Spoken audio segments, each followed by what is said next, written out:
بسم الله الرحمن الرحيم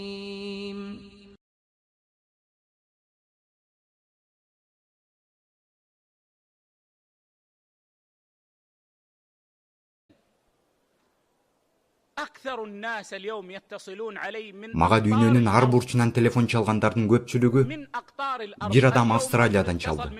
Дагы бирөө Камбоджадан чалды. Бул бүгүн эле. Алардын баары менден талак жөнүндө гана сурап жатышат. Алымдар жана акыл ээлери бул талак маселесин токтотуу үчүн ага терең көңүл бурулары керек. Себеби бул жамандыктын жана адамдардын акылсыздыгынын белгиси.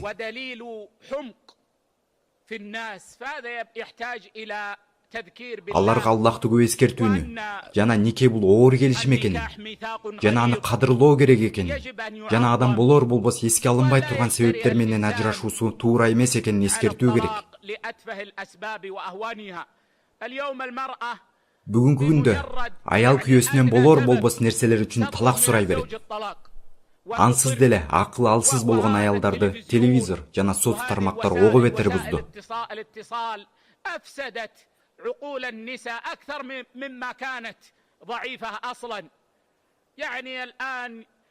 Бүгүнкү күндө аялдарды алдап, турмушта болбой турган кайдагы бир сүйүүнү көргөзүп келет.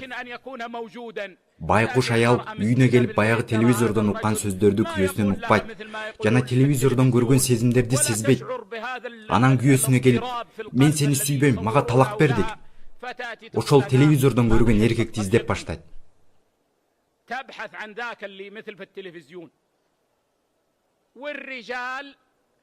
Ал эми кээ бир эркектердин бүгүнкү күндө акыл эстери кемдиги жана түшүнүктөрүнүн жоктугу байкалууда. Майда чүйдө себептерге эле талак бере берет. Бирөө айтат, мен аялыма талак бердим дейт. Эмнеге деп сурасам, апама окшой алган жок дейт. Субханалла, сенин апаң башка муундан. Ал эми аялың башка муундан эмеспи? Апаң башка бирөөнүн кызы. Ал эми аялың башка бирөөнүн кызы. Ал апаңдай болбойт. Апаң ошол заманга ылайык атаңа кызмат кылчу. Өзүң азыркы муундан болгондой эле, аялың да сенин заманыңдан. Чындыгында бул маселе кайгылуу жана аны болтурбоо жолдорун кароо керек.